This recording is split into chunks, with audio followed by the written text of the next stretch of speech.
कैसे शुरू हुई प्रतीक और अपर्णा की प्रेम कहानी।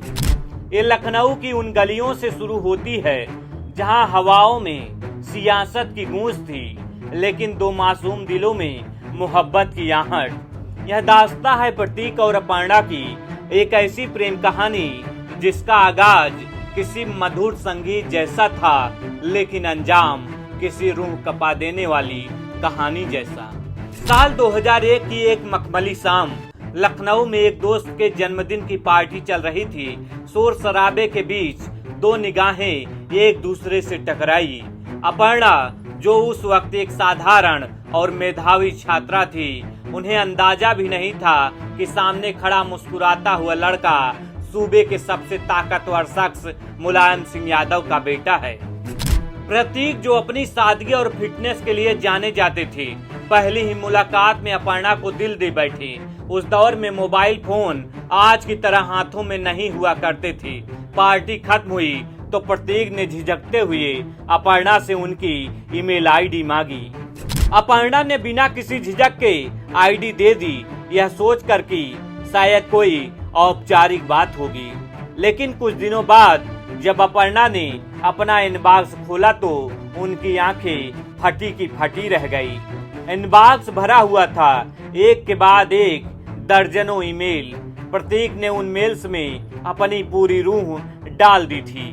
वह कोई साधारण संदेश नहीं थे, बल्कि प्यार का एक ऐसा समंदर था जिसमें अपर्णा डूबती चली गई। प्रतीक ने हर ईमेल में एक ही सवाल पूछा था, क्या तुम मेरा साथ दोगी? यह कोई 2-4 दिन का आकर्षण नहीं था।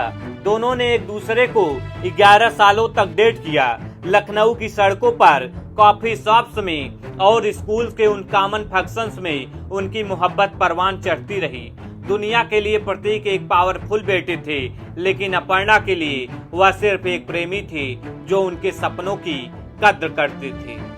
आखिरकार 2012 में वह दिन आया जब यह लव स्टोरी एक हाई प्रोफाइल शादी में बदल गई। लखनऊ के उत्साही मंडप में अमिताभ बच्चन से लेकर अनिल अंबानी तक मौजूद थे। पूरा देश इस जोड़ी को देख रहा था।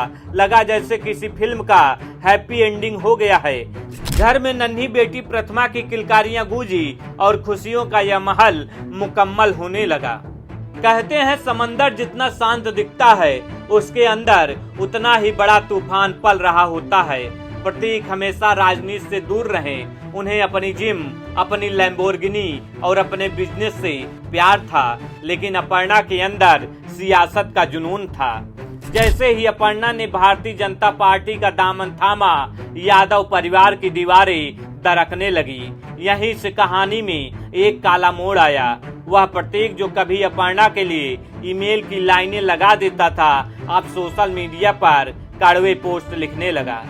साल 2025 की एक सर्द सुबह अचानक प्रतीक यादव का इंस्टाग्राम अकाउंट एक ज्वालामुखी की तरह फटा। एक ऐसी पोस्ट जिसने पूरे देश को सन्न कर दिया। प्रतीक ने लिखा, मैं जल्द ही अपर्णा से तलाक लेने जा रहा हूँ। उसने मेरे परिवार को तबाह कर दिया है। उसे सिर्फ शोहरत और ताकत चाहिए। मैं अपने मानसिक स्वास्थ्य से जूझ रहा हूँ और उसे कोई फर्क नहीं पड़ता है। यह किसी सस्पेंस फिल्म के इंटरवल जैसा था। लोग समझ नहीं पा रहे थे कि जिस प्यार के लिए उन्होंने 11 साल इंतजार किया, वो इतनी नफरत में कैसे बदल गया।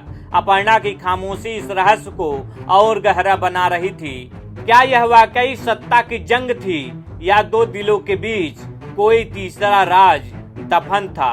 लेकिन कुछ समय बाद दोनों ने अपनी एक तस्वीर साझा की थी जिसमें वे साथ नजर आ रहे थे। उन्होंने यह संदेश देने की कोशिश की थी, उनके बीच सब कुछ ठीक ठाक है। अभी लोग इस तलाक और खटपट की खबरों को पचा ही रहे थे कि एक ऐसी खबर आई जिसने लखनऊ की हवाओं को मातम में बदल दिया। प्रतीक यादव अब इस दुनिया में नहीं रहे। फिटनेस का वो दीवाना जिसकी कद काठी देखकर लोग दंग रह जाते थे, अचानक खामोश हो गया। लेकिन मौत के साथ ही शुरू हुआ सबसे बड़ा ड्रामा और सबसे बड़ा सस्पेंस। खबरों के गलियारों में सस्पेंस की लहर दौड़ गई। मौत के पीछे तरह तरह की आशंका जताई जाने लगी। वह शख्स जो जिम में घंटों पसीना बहाता था, उसकी जान इतनी आसानी से कैसे चली गई? क्या यह किसी गहरे मानसिक तनाव का नतीजा था या इसके पीछे कोई गहरी राजनीतिक साजिश थी? आज अपर्णा खड़ी हैं, शायद उन पुराने ईमेल्स को याद करते हुए। वह ईमेल जो कभी प्यार का पैगाम थे, आज एक अधूरी और दर्दनाक दास्तां के गवाह बन गए हैं। एक ऐसी प्रेम कहानी जो ईमेल से शुरू हुई थी, आज एक बंद कमरे के राज और पोस्टमार्टम रिपोर्ट के इंतजार पर आकर ठहर गई है। जो कहानी किसी राज या धड़कन फिल्म जैसी हसीन लगती थी, उसका अंत इतना खौफनाक और रहस्यमयी होगा यह किसी ने सपने में भी नहीं सोचा था। प्रतीक चले गए, पीछे छोड़ गए एक बेटी, एक खामोश पत्नी और करोड़ों अनसुलझे सवाल।